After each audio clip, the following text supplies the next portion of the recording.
नमस्कार. आज आपण करणार आहोत भोगीची भाजी. ही मकर संक्रांतीच्या आदल्या दिवशी येणारी भोगी, त्या दिवशी ही अशी मिक्स भाजी करण्याचा आपल्याकडे प्रघात आहे. चला तर बघूया. सगळ्यात प्रथम 2 डाव तेल एका पॅनमध्ये आपण घेतलेलं आहे फोडणी करता. त्याच्यामध्ये थोडीशी मोहरी, हळद आणि थोडा हिंग,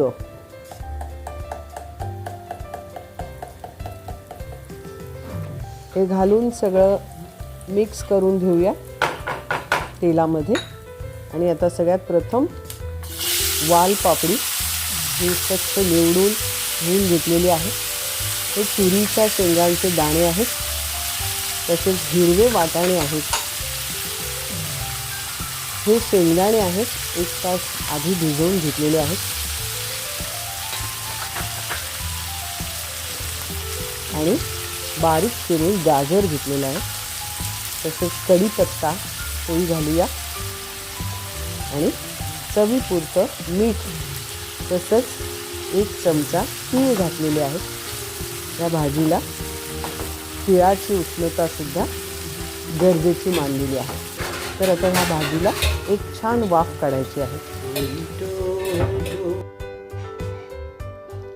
या भाजीमध्ये सगळे वालाचे दाणे, तुरीचे दाणे, गाजर, शेंगदाणे या सगळ्या गोष्टी शिजणं गरजेचं आहे. त्यामुळे त्याला एक वाफ आधी काढून नंतर आता ही भाजी घालायची. ती म्हणजे सोलून चिरून बटाटे बारीक, 1 बटाटा, 4 छोटी वांगी बारीक चिरून घेतले, धन्या जिऱ्याची पावडर, गरम मसाला आणि लाल तिखट असं घातलेलं आहे.